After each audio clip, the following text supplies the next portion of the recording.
Hi, I'm Kris from Theme Park to Table, cooking up theme park recipes here in my kitchen. And today's a little extra pixie dust.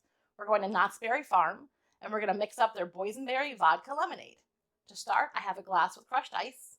To that, I'm going to add vodka.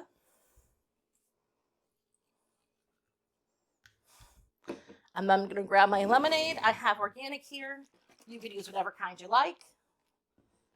And I'm going to fill up my glass most of the way.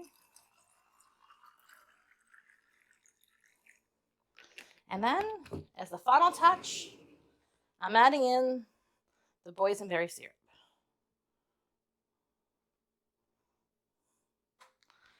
Think I'm going to give that a little stir before we drink it to kind of get everything mixed in.